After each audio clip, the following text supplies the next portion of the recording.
Hey everyone, I'm Emily. And I'm Dean. And this is Hackaweek Coast to Coast. All right, episode 1, which is not the first episode. First episode is episode 0. If you haven't listened to it yet, find it, listen to it. Yeah, it was cool. Tell you a little bit about us, who we are, what we do, why we do it, things like that. So, busy week. What's been happening with you, and what are you thinking of, like, news of the hacker world and people that do hardware and making stuff? Anything going on out there? Yeah. So I guess, I guess a few things. I think everyone is kind of gearing up for Maker Faire, Bay Area Maker Faire. I see a lot of people talking about that. That's a little less than a month away. And there's going to be a lot of people there. There's a lot of people out there at least that I know on Twitter, that are going to be there. And it sounds like it's going to be a pretty good time. We've got some, what do we have? Well, you're going to be there. Yeah, I'm going to do a presentation. I submitted it about a month ago. They said, yeah, come on out. So got the flights reserved and the hotel booked and all that stuff. Money set aside, and I'm on my way. Just got to put together my presentation, rehearse it about 24 times so it becomes like muscle memory. Can you tell us what the presentation is going to be about? Yeah, it's going to be pretty much about the YouTube channel I've done, how long I've been doing it, what it's like to be somebody that has a YouTube channel, how it's grown, how that whole thing evolves as you grow a YouTube channel. Because when you start out, it takes you a while to even get to where you can monetize anything, or you can do a video more than 10 minutes. So your first, 6 months, 7 months, you do a 10-minute video, and then you get this little notification. You're now allowed to do more. I don't know if they still do that. They did that when I started. So I'll talk about all that stuff, the way it evolves, and then, of course, when you get to your first million, that's a big old hoo-ha, yippee thing. And then as time goes by, the numbers and the way you chase them seem to change. And then I'm just going to kind of go over, what we've talked a little bit about here in the first episode, a little bit about my background, why I do what I do, and then a little about how you can get a little sponsorship. If you keep it up, you can get companies like, for me, Parallax just sends me stuff when I ask them. And if I just put a video up, that's all they ask. So I can get, stuff from them as a sponsor. It's the way people do cell phone reviews too. They just have companies that just go, here's a free phone, review it, put up a video. And, you can do that kind of stuff. So I'm going to kind of focus on that, just what it's like to do that. And then take some Q&A for about 20 minutes. I've set aside some time for that, which will be, to me, probably the funnest part. And I'm out to inspire people. That's the whole goal. Yeah, that sounds like a lot of fun. I am going to go just as a spectator this year. A lot of people are telling me that I should have a booth, but I've never been before. And I really wanted to experience Maker Faire and be able to walk around and experience it completely, because I had a booth at the downtown LA mini Maker Faire back in December or November. And it was a ton of fun. I had so many questions from people that were really excited about my projects, and they got to try them. And that was super cool. But I was tethered to my seat all day, and I didn't get to see a lot of the other stuff. So I thought, if I'm going to go this year for my first time, I want to go and walk around and experience everything. So I'm going to go and just absorb everything. And I think that'll be fun. I think you're smart to do that. That's the way I did it. 2009 was my first year there. 2010 was the first Maker Faire I was ever in there. Just with Hackaweek stuff. I had some robots I was doing for a couple of days. And you're right. You're pretty much stuck right there at your booth. And how was your voice at the end of the day? Oh, I had lost my voice by totally 30 or something. Yeah, it just goes on and on and on. And it's loud. There's lots of people around, so it's not like you can just talk in a normal tone like you would, you and I right now. You have to almost shout. And so by the end of the day, people come up and they'll ask you a question. You're like, oh my God, I got to talk. I can't. So I think you're smart to do that. Just get out and have a good time roaming around. And the reason I did the presentation this year instead of any kind of a booth is for that very reason, because I'm only going to have to, I have yet to receive the itinerary of what day I'm doing it. I don't know if I'm doing it both days, Saturday, Sunday, or if it's just one day, probably just one day. But I've got those 2 days to just roam around and see all the stuff and just be, a spectator. But for 45 minutes somewhere in there, I'm going to be a presenter. So it makes it a whole lot more fun for me because then I get to actually see stuff. Right. My friend Roger is going, and he like really figured this out pretty well. He's like got a good setup. So he is going to be a presenter, but he isn't tied to a booth because he has a mobile presentation, which is pretty cool. He's going up there to present his open source JPL rover thing that he's designed, which is really cool. It's called SAWPPY, SAWPPY.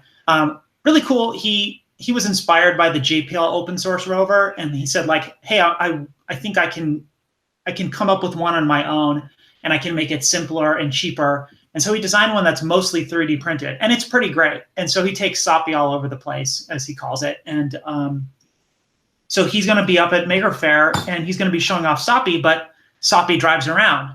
So he gets to walk around with his display and talk to people and look at booths and walk around some more and show off SAWPPY. So he's going to get to see everything while being a presenter, and I think that's a pretty good setup. That's cool. That's a good way to do it. I did that at a Maker Faire here with a robot called Photon that was this big, tall thing that kind of just roamed around. It had like 5 cameras on it. 1 or 2 of them was recording, another one was streaming to the internet. And, I got to walk around through the crowd and kind of like guide the thing along because, it wasn't a perfect robot. It was just like some proximity sensors bouncing around, bumping into people and stuff.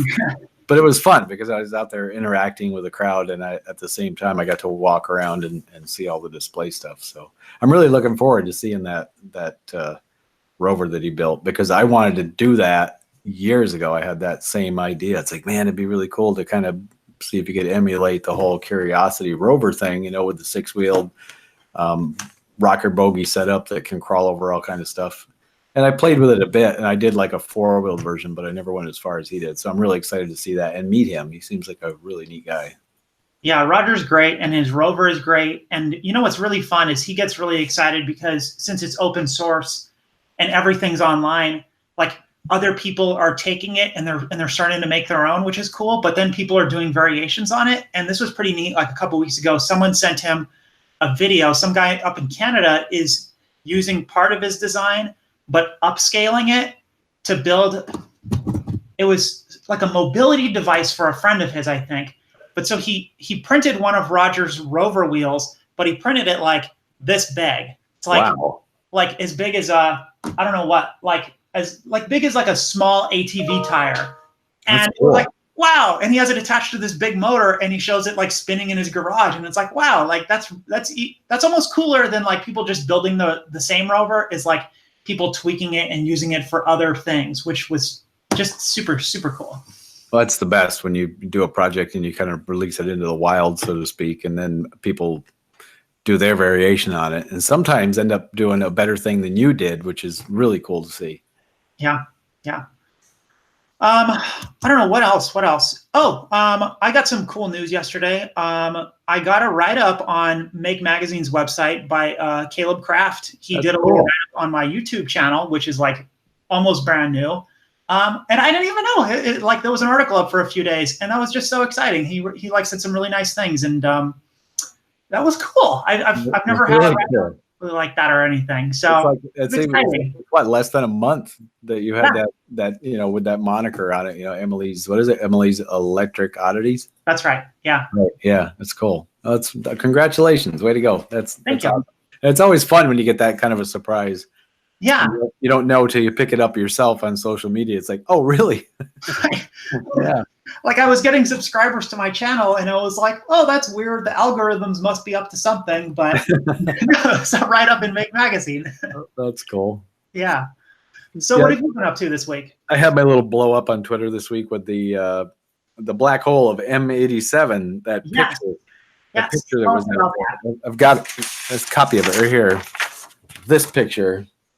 And I took this and I put it in Cura. Cura is a slicing program for 3D printing that you can import a JPEG in, and it will take the lights and the darks. And depending on how you set it, either the lights or the darks are raised. And then you can set some parameters of how much they're raised, what size it is. And the minute I saw that photo, I'm like, I could put that in Cura and print a 3D model of a black hole. And so I did. And then I posted pictures of it on Twitter, and it just kind of went nuts. I mean, it didn't go super viral, but it's probably the most I've ever had happen. It's just a whole bunch of retweets. And then I airbrushed it, and this is it. This like a representation of black hole M87. And it's not really like, it doesn't look like this physically. What this is like hot gases, and the more yellow they are, from what I understand, the faster they're moving. They're being accelerated toward the speed of light as they get sucked into the hole. Yeah. So it would almost be better to print it the other way around. So I just might do that just to see what it looks like. Yeah.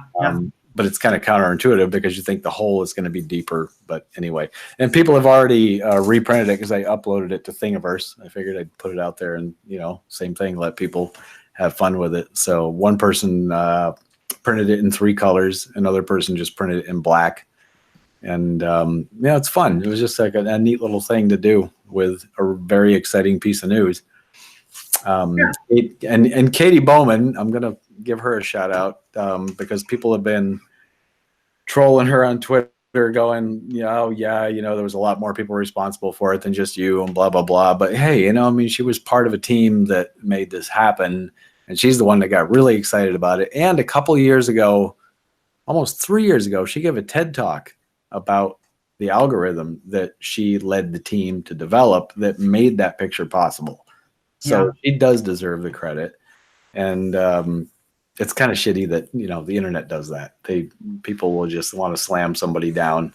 And let's face it, she's, a woman, and it was like, oh no, there were men involved. And, there's been plenty of women throughout science history that have done some wonderful things. So anyway, my hat's off to her. She did a great job, and she does deserve the credit. So that's why I'm throwing her name out there. Katie Bowman, keep it up. Well, we're all very excited because I work at Caltech, and she is joining our faculty this coming year. So I think she's going to be starting here in June. She was here on Friday to give a talk about her research, and it was very well attended. There was a lot of people there. A lot of people are very excited about her coming to campus and joining the Caltech community. So it's going to be great. Yeah. Sad news this week about Notre Dame, huh? Yeah, that sucks. That sucks so bad. A lot of crafty stuff in that thing that goes back hundreds of years that was lost. And initially I thought there was a lot lost, but I've been reading articles, and it's good news is a lot of things have survived. The glass survived. Yeah, can you believe that? That's amazing. I mean, it's lead. It's held together with lead, so yeah. I think a lot of credit goes to the the firefighters. You saw some of the footage where they're spraying water on this massive fire, and there's this little stream of water, and you're like kind of going, God, is that really doing anything? Yeah. But I guess it does. It does. They keep it under control and keep it from turning into some ferocious blaze, and they saved a lot of it. I guess the organ is still there. It's going to obviously need to be taken out, clean, rebuilt, etc. Yeah. But it survived. There's over 7,800 pipes in that thing. Can you believe that? And they're made of lead. They're made lead and lead alloys. And I read up on that. It's because of the tonality of lead. Yeah. It's dense, so it doesn't get a lot of harmonic resonances and stuff. Yeah. So, for Bradley Gothrop on Twitter, also known as Tall, Dark, and Weirdo, he used to his former career was working on organs in churches, etc., various places, and he would rebuild them, I guess, refurbish them, make the pipes, remake pipes, etc. And he posted a pretty long thing on Twitter that day, and it was kind of a lament of how sad he felt at the loss of it, because he didn't know at the time.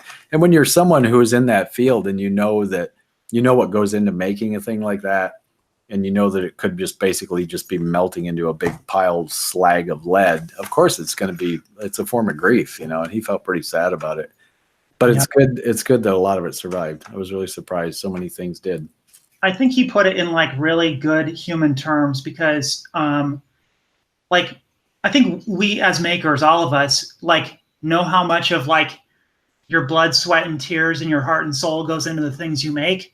And he tweeted a little bit about this was before we knew that the organ had survived, but it extends to a lot of things in that church, of how many of those things in that church were the best work that someone ever did. Yeah. That was some craftsman's finest work.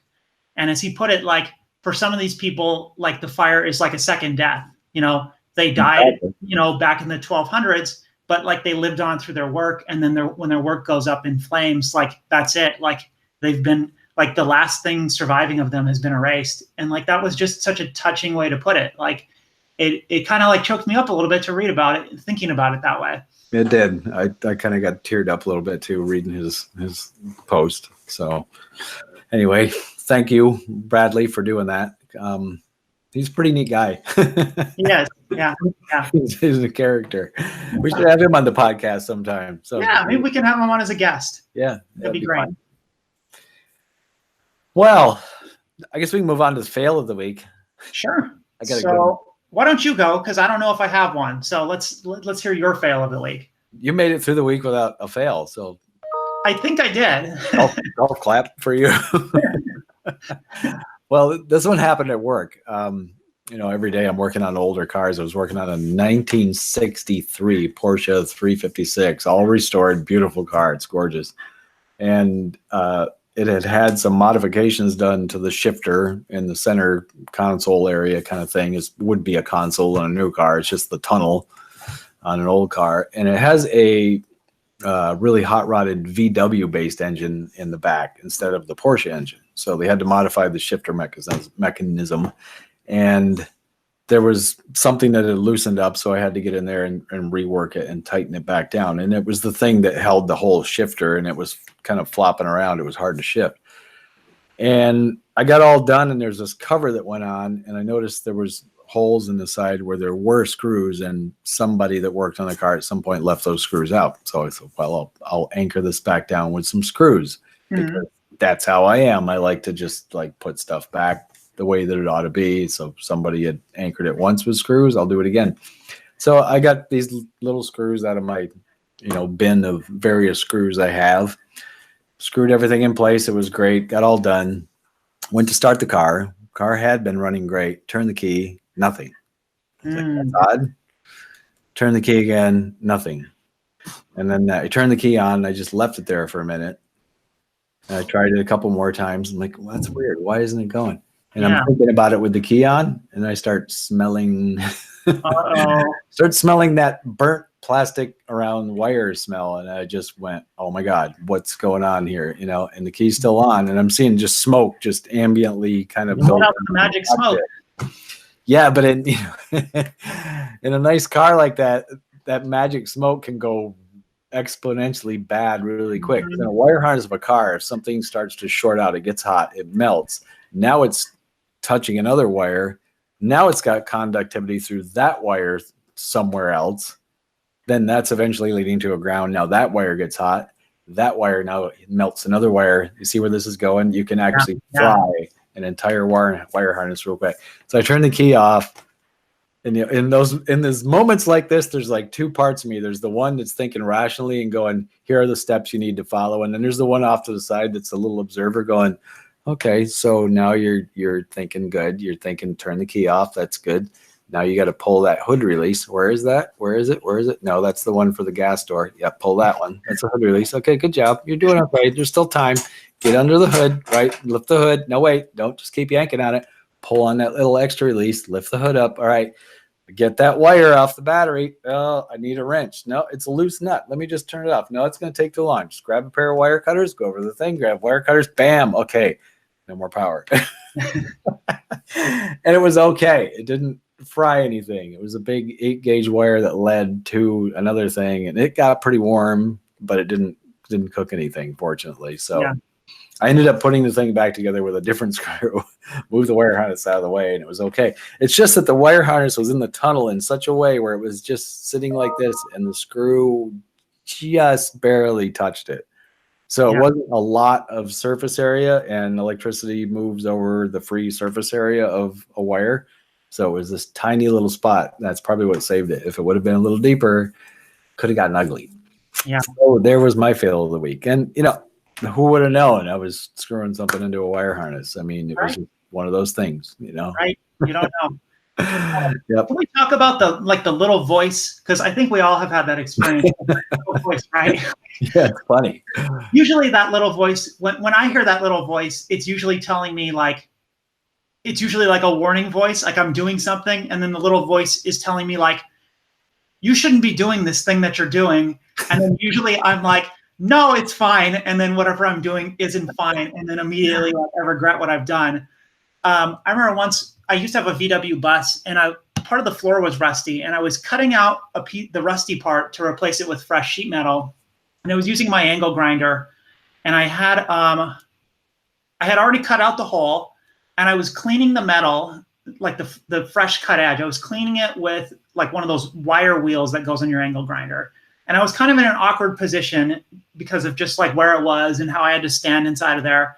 And so like I'm holding it, and like the cord for the angle grinder keeps like sort of swaying in the direction of the wheel. And I think to myself, like, you should probably get in a different position because like it shouldn't be getting near the wire wheel. But I just was like, no, it's fine. And then like 1 second later, like the cord got sucked into the wire wheel.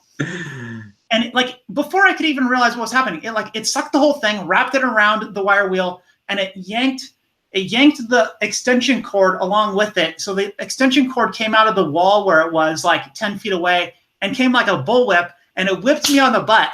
Like, and it whipped me on the butt. Retribution. It left me like with a bruise that looked like the sideways profile of like a plug, like an extension cord plug. That's wild. So I had to replace the cord on the angle grinder and everything. But I swear, like there's always that little voice that's like the logical voice that's talking to you in your head that you're ignoring. And I think, yeah, right? Like, I'm smarter than that. No, I'm not gonna listen to you. I got this. I think that as you don't and you work on things more, you start to like learn to trust that little voice because like you've been burned enough times that you're like, that voice knows better than I do. So like, just listen to it when it tells you that you're doing something stupid. Exactly. I got enough scars on these 10 digits here to I listen now. But I've done the same thing as you, actually, the exact same thing with a wire wheel, wrapped one around a grinder, and it just jumped out of my hands. It yanked it out of the wall, and that's what killed the power, because it was one of those switches that you put on and it stays on. Yeah. It wasn't like the dead man switch kind of thing they call it. Yeah. Yeah. And I almost really hurt myself bad once. There was a company actually made for a 4.5-inch grinder, a wheel this big that had a chainsaw blade around. Oh, I've seen those. Yeah. Yeah. And there was no guard on this thing. And I just started working on this job site, and they were like, here, take this on this piece of wood and start grinding off some of the bark. We're going to use this as an ornamental element in this house. And, I'm trying to figure out which way this thing's spinning because I know it's going to kick really hard. I grew up around chainsaws. I'm like, man, this is gnarly. Then there's no guard. This is scary. Yeah. And so I'm holding it, and it did this, and it just walked out of my hands. It flew out of my hands, and it had one of those switches that's on until it's not. Yeah. And it flew out of my hands, and it hit my leg about 3 inches below my crotch. Hit my pants, and I had on like cargo pants, and it went like this about 8 times, wound up the cord, unplugged the cord, and then just stayed there on my leg. Wow. And I felt it hit my skin. And so I was like, holy shit. And I kind of unwound it. I had a hole like this big, in my pants, a couple of them. And I looked, and I had this nice little arc that wasn't bleeding yet because it was just like that kind of a fresh cut that hasn't had a chance to bleed. It just looked white. And it was just this little arc like this, like I said, about 3 inches below my good deals. And that was like, it was one of those moments where I looked at it and you went right to like, oh my God, what could have happened there? I'm not gonna stop thinking about this, and I'm taking this tool and I'm putting it back into the cabinet, and I'm never touching it again. Screw this thing. There's got to be a better way to do this. That scared the crap out of me. It was just one of those things where you just start thinking about it, and it almost made you sick to your stomach. What could have happened? I mean, it could have severed my friggin' artery in my leg too. Yeah. Yeah. But God, what a dangerous tool. I was just like, and so I saw some other people using those around the job site, and I'd tell them like, man, be careful with that thing. It'll take a leg off. Yeah.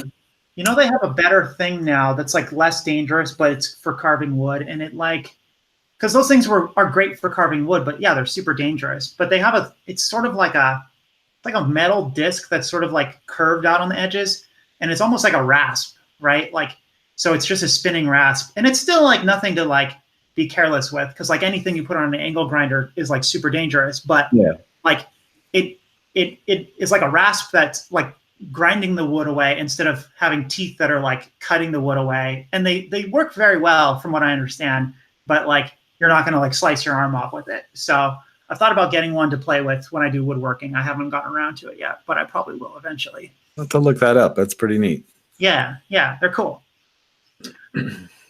So what do we have next? Got any life hacks? Yeah, life hacks.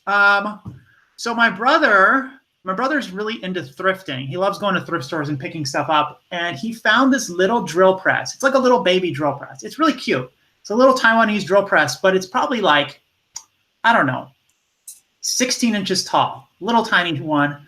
And he's been restoring it for, I don't know, 6 months. Because like whoever had it left it outside and it was all rusty. And so he decided like, I'm gonna strip all the paint off of it. And he gave it like a nice, like hammered, like a baby blue hammered metallic paint job. He like cleaned all the shiny bits up so they're not rusty anymore. And he took the motor apart because the motor had some rust and he cleaned it all.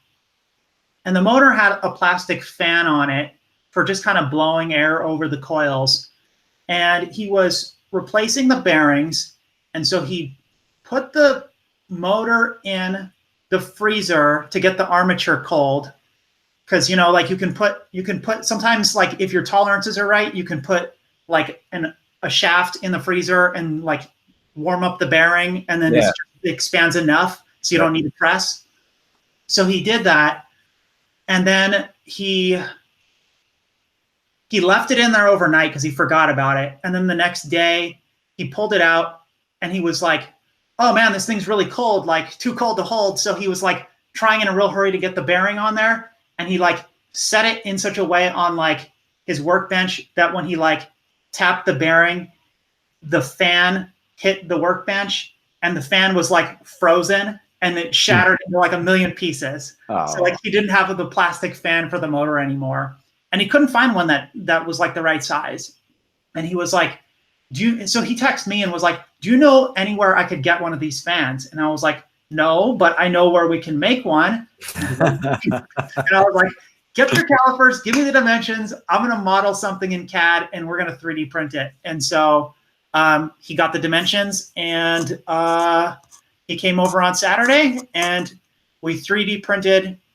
Like, I didn't want to print the whole thing because like you print the whole thing and it doesn't fit. Then it's like, all right, we got to wait 2 hours again. So I just printed like the hubs in like slightly different sizes, like 5,000s. Yeah, smart. Just tested them to see which one fit good. And I was like, all right, that's the one that fits. Let me adjust the CAD model. We printed it out, like tapped it on and it fit really good. And then he took it home and he put it all together and he sent me a video and like totally works. Like I was like, I've never printed a fan before. I don't know how this thing is going to run at 1700 RPMs. Is it going to be out of balance? Like, I don't know. But it worked great. Like, and I was so excited, like, because now his drill press works again. And I was like, just this so cool. Like what a world to live in. Like, as much as 3D printers are a pain in the ass all the time because they're slow and they break and they're fussy and whatever. Like, how cool is it that like we live in a world where like you need a new part, you can design it on your computer and then print it out from a machine sitting in your living room in like 2 hours. Like that just blows my mind still. Oh, that's the best. To me, that's where 3D printers shine is when they turn into a tool. Yes. They can make you a part you need. You know, you just like you dream it up in CAD and then print it out. That's pretty cool too that you did the tolerance thing so you don't have to waste the time printing an entire part that's not gonna fit. Just do the center part until you get the fit right and then print the whole thing. Brilliant. Yeah. That's cool. Yeah. What about you? Got any life hacks this week? Not from this week, but I remembered something I did years ago. I was doing some work and I needed a table saw and I couldn't afford to buy a table saw. Okay. But I'd seen this thing done before. I had like an extra circular saw. So I flipped the circular saw upside down. I sliced out like about a 1/2 inch wide slot, maybe 10 inches long in this piece of MDF. And then I had like one of those kind of as a copy of a Black & Decker Workmate, you know, a little fold out table. Yeah. And I screwed it to the top of that. And then I just anchored the table saw to the bottom of it with the blade poking up through. Okay. And so then I could just adjust the blade up and down. And then I just had a piece of angle iron. Mm-hmm. And I marked out some lines with a carpenter square on like every 1/4 inch. And then I put labeled them like 1 inch, 2 inch, whatever on the board away from the blade itself.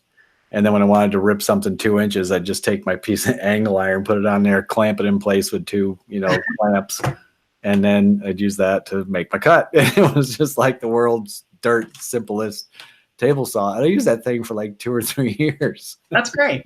Yeah, it was great. It was really simple. It worked quite well. And I could just raise the thing up and down just with the depth of cut that was built into the circular saw to begin with. And it was a little sketchy. Sometimes you had to be really careful of how you got the piece of angle iron had to be really parallel. Mm-hmm. If it wasn't, you'd know right away it would start to pinch, and you'd have to shut the thing off.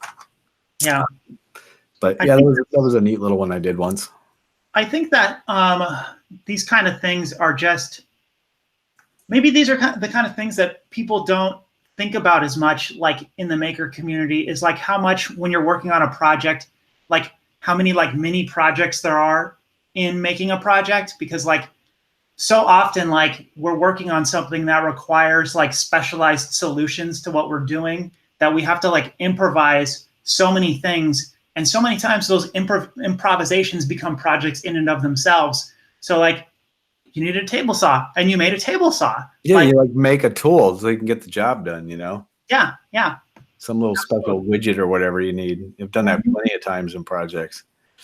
And it can be all kinds of projects, anything, woodworking, electronics, whatever, just get the job done. Do whatever you got to do to make it happen. That's right. How about current projects? What are you working on right now? A little at a time, finishing up the video for the making of that printing of the M87 thing. I actually shot video of when I airbrushed it and all that stuff. So kind of throwing that one together. And started a mechanical tremolo project based on the idea that you talked about in the last podcast of a sliding potentiometer and a little spring on it to make it return back to, off, whatever you want to call it. It's not really off, just one position or the other. And then some kind of a little mechanism with a motor and a cam where it will just move back and forth. So you're just pushing on it and the spring brings it back down to, a neutral position and then back and forth. So I want to take it a step further with a 3D printed 3-dimensional cam. Cool. Which I found out about from older fuel injected cars had a mechanical fuel pump that had a 3D cam in it. When you hear 3D cam, it's hard to wrap your head around what the hell is a 3D cam. But a cam is basically something that's just, you picture a circle and then you put a hole through it offset from the center and you anchor it to a shaft. And as you spin it, any given point is going to be like moving up or down. So if you were to just look at a place where you're attaching something to that spinning cam, let's just say overhead, as it spins around where it can rub against the cam is going to be going up and down all the time. Yeah. A 3-dimensional cam starts out at a smaller diameter. It's all still offset that same way. But then as you move, if you're looking at it from the side, let's just say as you move left to right, the cam gets bigger.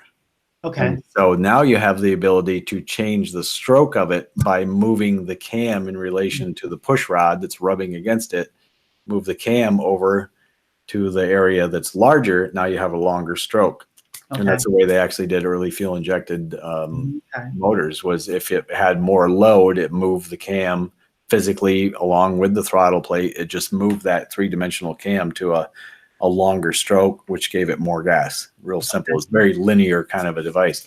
So I could do that with the tremolo. And what that would do is it would be the depth control on the tremolo. So, like as in volume, you've got wow, wow, wow. So it's tiny. It would just be wow, wow, wow, a little bit. But if you move that cam over to the highest point, you've got more travel in the potentiometer. So you get wow, wow, wow. And then you have it on a motor. So you got speed. So you got speed and depth control in one. And I want to use the 3D printer to make all those pieces and the mounts and everything that's going to hold it together. I've got the basic components. I got a little motor to spin it. I've got a slide potentiometer. I got a couple of little springs that seem to be about the right tension to make it all happen. So, and you know, they're all in a little plastic bin. I took a picture of them, put them on Twitter the other day. And you knew what it was. And so, yeah. Anyway, so that's coming along. That'll be kind of fun to see it to its fruition and how it works out. Yeah. So if I understand the cam correctly, it's sort of like conical shaped, but like sort of like a lumpy cone, like kind of like a squished cone. Is that kind of like more or less? If you think of a cone, but then take the tip of it and offset it to one side from center. Okay. In relation to the bottom larger part of the cone. Gotcha. Yeah, and then you put a shaft through that, spin it, and there you go. You got a 3-dimensional camshaft. As you move it back and forth, you've got a longer stroke. Cool. And then speed, it just determines, you know, how fast that wow wow wow sound happens. Yeah. It's going to be kind of neat. And I love stuff like that, as I mentioned before, that's you know, where you're marrying mechanical analog to, you know, an audio sound, and instead of doing it digitally or whatever, do it with something just purely mechanical. Yeah. It'd be kind of fun. See how it comes out. Cool. How about you? What are you doing? Yeah, this week. So I think last week I mentioned that my friend Roger and I were working on powering up a vacuum fluorescent display that I had salvaged out of an old like VCR timer tuner thing, right? And a couple of weeks ago, we got the thing out and we got it so that we could like manually power up like the segments of the 7-segment displays inside of it, kind of with a whole like cobbled together thing where we had a power supply from a printer that I had taken apart, like giving us the high voltage, and by high voltage it's like 30 volts, the high voltage to accelerate the electrons across this tube. And then we had another power supply heating the filament. And we had like just a little, like a probe wire basically that I would use to poke all the pins and see things light up, right? And Roger got pretty excited about that because I don't think that either of us really thought necessarily that we were going to get this thing to work, because I had never played with a vacuum fluorescent display before. But we did, and he got pretty excited. So he spent all of last week writing code for a PIC and like building a board that had a PIC and some demultiplexer chips, and then these chips called the ULN 2003 that are basically like a high voltage, it's a chip that can handle high voltage. And so you give it an input on like pin 1, and then over on pin like 16 or whatever, it'll ground out 30 volts. It'll just send it to ground. And when it's not getting that input, the 30 volts is just floating over there. So he built all of that last week, and on Monday, I brought my vacuum fluorescent display, and he brought his board, and like we just started wiring things up, and like we got it all together, and we're like, all right, it's like the moment of truth. Let's like power this thing on. And so I plug in the filament heater power supply, because we still have like several power supplies. Plug in the filament heater power supply, plug in the 30-volt power supply, plug in the Raspberry Pi that's controlling the PIC, and nothing happens. And we're like, oh, shoot. Like, what did we do wrong here? But then I remembered my friend Rue Moore from Twitter had told me, if you're going to use DC, or if you're going to use AC to heat your filament, which you should, you need to bias the filament. And he recommended like biasing it with 5 volts. And I was like, oh, wait, I wonder if it's because we don't have the filament biased. And so unplug everything, like hooked up a couple of resistors and like a 5-volt wire to bias it, plugged it in, boom, the whole thing lit up. Like the segments were all flashing, like Roger's, like the little animation that Roger made. And it was like, holy shit, it's working. Like, I didn't think it was going to work that well, and it worked. So that was super cool. Then we got cut short because the meeting was over at 8 o'clock. But we are going to, I'm gonna start building like a permanent power supply for that thing, so we don't have to have like multiple power supplies, like transformers and cords and whatever. I want it all on one board, all coming out of one transformer. So I'm gonna start working on that. And I think next week we'll see what we can do with it. Roger's writing more code for it, so yeah, I'm pretty excited about that. I got re-inspired to start working on this thing I was playing around with back in February. People might, if they follow Adafruit at all, they might have seen back in like Halloween, Adafruit released this thing called the Hallowing, and it's a little board, and it's got a microcontroller on it, or I guess I don't know what it's got. It's a little processor, and it runs Python. And the board itself looked like a little skull, and like the demo that it came with is that the little LCD on the board shows an eyeball that looks around. So it was like pretty appropriate for Halloween because it's a skull with this like disembodied eye just sort of looking around. And I had salvaged a tiny little cathode array tube out of the viewfinder of a camcorder, I don't know, like last year sometime. And it's little, it's round, and it's like, the screen of it is like the size of a nickel maybe. So it's really little. And I'd been trying to think like, what do I want to display on this thing?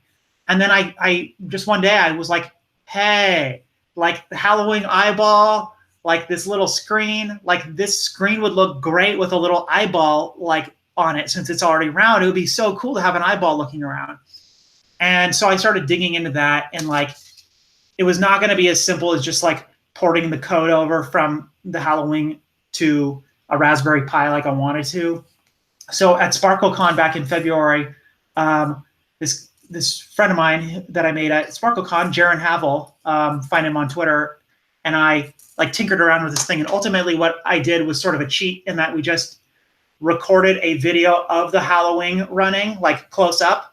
And then I have that video running on a loop on a Raspberry Pi being displayed on that little tiny screen. And I got re-inspired to work on that. So I think I did a little sketch a few days ago. Let me see if I can pull it up here. I did a little sketch a few days ago while I was in a meeting. Don't tell anyone that I was goofing around in a meeting.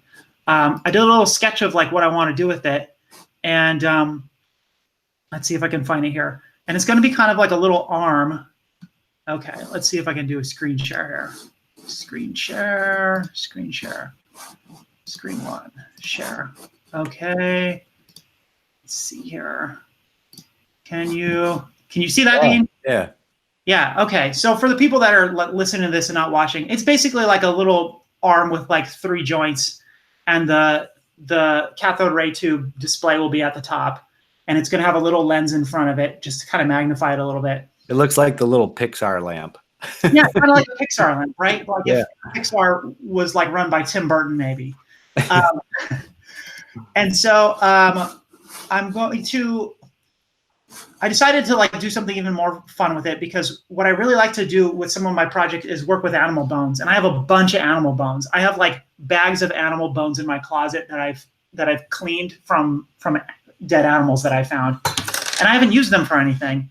And I've been looking for an excuse to use them. And I have a bunch of like little arm bones and leg bones. And so I think I'm going to assemble the arm out of bones rather than like metal pieces. So it's going to be like a jointed little bone arm thing with electronics sort of wrapped around it and attached to it with this eyeball looking around. That's brilliant. That's going to be such a neat piece of art. Yeah. So I think I want to work on that this weekend. That's cool. I think that's it for this week. I think that's plenty though. Yeah. I was thinking about that CRT thing. I've got one of those too that I pulled out of. Well, I got 2 of them. I got one I found recently. The other one is everything's mirror image because it was bouncing through a mirror and then you look at it. So everything's backwards. Not sure how to flip all that around. It's actually pretty easy. So some of them, you've probably already looked. Some of them have a little switch on them. So like look first, because some of those, they let you flip it because the camcorder would let you move the viewfinder from one side of the camera to the other, depending on if you were left-handed or right-handed. So some of them have a tiny little switch that if you flip, it flips everything. Yeah. If it doesn't, it's pretty simple. Is that you just have to figure out? It's going to be flipped horizontally. Yeah. So you figure out there's going to be 4 wires that go to your deflection yoke. And 2 of those wires are going to be for horizontal deflection and 2 will be for vertical deflection. Right. To flip it horizontally, you just have to take the 2 horizontal wires and just like turn them. So like they probably plug into the board with like a little connector. So you're just reversing the polarity of each one of them. Reverse them, and then the image will be reversed. Oh, okay. So it's really pretty simple. Well, I've got a second one that doesn't have a prism in it or anything. So it's just, it is what it is. It's just what the camera sees. Mm-hmm. And I've got a camera around here that was one of my first Hackaweek cameras. It's a 720p camera. I was thinking of taking that apart and keeping some of the electronics and just mount them exposed basically with the little, CCD that's in there, and make like a pair of glasses. And then on one side, put the little CRT, and then on the other side is the camera. So when I walk around and people are looking at me, they're seeing in the little CRT what I see. Yeah, that's fun. And then just carry a little like 12-volt battery in my backpack. Yeah. Thinking about making that before Maker Faire and just walking around the floor with it on. It's like, it's just kind of fun. Yeah, Dean's point of view. That's cool. Yeah. And incidentally, I want to come up with for Maker Faire too. And since we're both going, maybe you can think about this too. Future project. The whole badge thing, that just has exploded. You go to a conference and it's all about the electronic badge. Well, when I was at the first Maker Faire I was at, before anybody was doing anything with badges, that morning I got my badge and I went, I need to do something cool with this. So I got digging through some electronic stuff I had with me. I found a flashing LED and a little coin cell and just stuck it all together, drilled a hole through my badge, and just all day I had a little flashing LED on my badge. So it was like, a badge hack before there was badge hacks. Yeah. So I'm trying to think of something that I can do that when, I go there, I can just take this little thing and stick it on my existing Maker Faire badge and turn it into a little electronic hacked badge of some sort. Yeah. Yeah. That's something to think about. Yeah. I'll be interested to see what you come up with, because that sounds kind of fun. Yep. So I think that this week for my surprise hack of the week, I want to give a shout out to a guy who was featured on Hackaday. He is replicating these very retro Texas Instruments LED alphanumeric displays. These things are called the TIL 305, I think it's called. Let me see here. I think I've heard of that, actually. Yeah, TIL 305. They're very distinctive looking, and I'll pull up I'll screen share again for people that are watching on YouTube. They're very distinctive and they're very cool looking. So you see these things they're just freaking cool, right? Like red resin, like a little grid of like LED dyes, like super cool stuff. And like they're very retro, so accordingly, like they have become popular, and like thus they have become rare and expensive. So they're not so easy to find anymore. They weren't made in like a bunch of numbers anyway in the first place, and now they're like dating back to the 70s, and like everyone's like grabbed what they can, and like they've used them on stuff. So this guy has a nice Hackaday.io project where he is recreating these in multiple colors, and since like tech is so much better now, like he just is making little PC boards where he has little grids of little SMD LEDs. Neat. Yeah, and so they're pretty simple. It's just like on a little PC board with headers, and then he's got his numbers. But like he went a step further, and he laser cut little plexiglass, little acrylic like covers to go over them. Oh, and man. like so these ones that are right here in this GIF, like those look so close to the original, right? Like, yeah. I mean, I would not have realized that those were not the real thing just by looking at them from there. And you know what? I'll bet you his draw less power than the early ones, because early LEDs, I had an LED calculator in high school, and that thing would last 2 AA's. It would burn through them in like 2 days. Yeah, right. The LEDs then drew a lot more power to light them up, it seems. And it's like, for people listening, from what I'm seeing on the matrix, it's 5 across and 7 tall. Yeah. So it's a 5 by 7, it looks like. And the ones he did, it looked like to be the same 5 by 7. Yeah, and he even made the traces like follow the same path as the original ones. So like it looks substantially similar. Yeah. But since, we're in the modern era here, like, you can do them in any color, and he has them in blue, and he has them in yellow, and he has them in orange and green, and they're just so cool.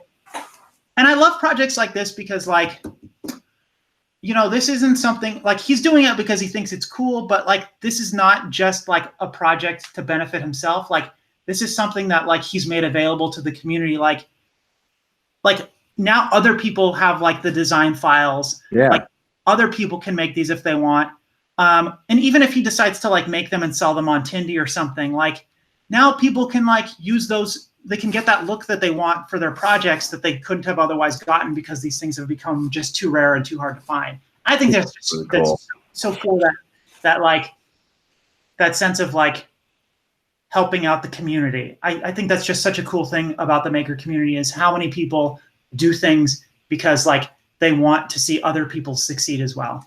Oh, totally. It's like every video I put out there is like that. You know, I look at not only like, you know, of course you're looking for some validation and, you know, like a pat on the back for what you did. Look at me. I did this thing and everybody's like, hey, that's cool. But the best for me is when somebody does that project or that like we discussed earlier, they improve on it.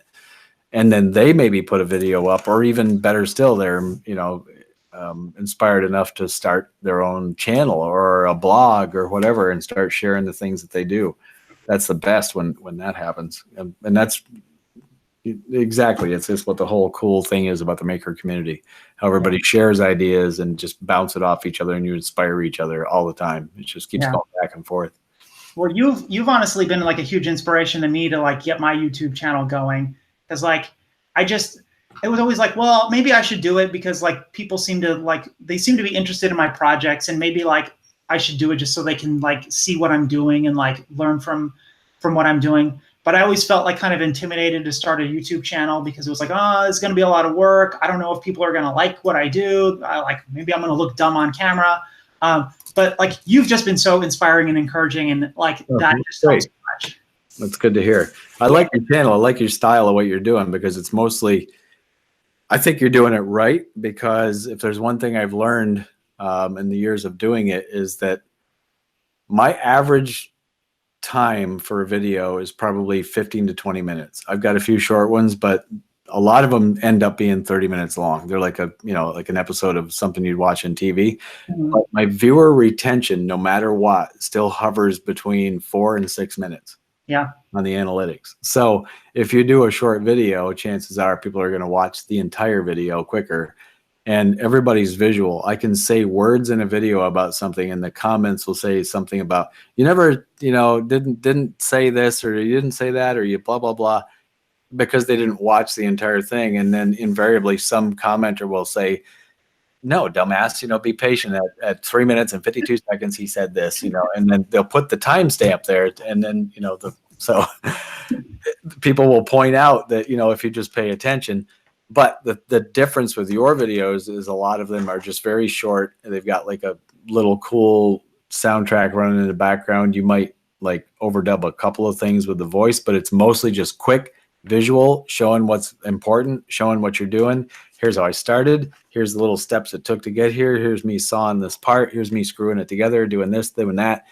And there it is done. And now let me slow back down to real time and show you the thing all finished. And that's cool. That's a good way of doing it. And you've actually inspired me to start doing videos that way a little bit. Cool. I like that concept. And I think that's the way I want to start doing them more and more. I was kind of leading that way as doing voiceovers on somewhere. Just shoot a bunch of video instead of setting up shots, looking at the camera. No, I'm going to put a screw in this part. That's boring. Nobody wants to watch that. So I started editing out a lot of that crap. Like, okay, I got 20 screws to put in. Here's me starting the first one. I'm done. There's number 20. Let's move on. Just like that. So, but now I think I want to start doing a little less of the voice stuff and more of the visual because that's the way people are. They just want to just see something really quick, really fast paced. They don't want to spend any more than 10 minutes and get right to the end result. And, I wish I could say that like it was born out of me being clever or something, but honestly, like that style of video is born out of like that. I just hate listening to my own voice on video and I hate editing my own voice on video because I say the same thing like 10 times before I get it right. And I have to listen to myself like flub my line like for 15 minutes. And I was like, oh my God, this is just the worst part of making videos. So let me just figure out a way to not subject myself to that. Yeah, I've been through that. It's just over and over again, repeating the same line. And, I've got bloopers that show that, tons of them. I mean, I've only done one blooper in like 9 years of doing this. I could probably do like 10 blooper videos. There's lots of them. Yeah.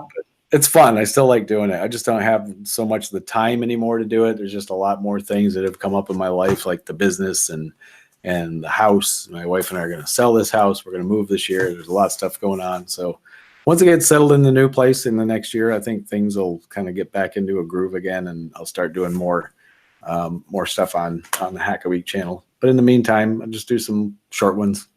Right. Stay in touch with everybody. So. Great. Well, on that note, I don't think I have anything else. Do you have anything else for tonight? No, I think that's about it. It's about time to wrap it up.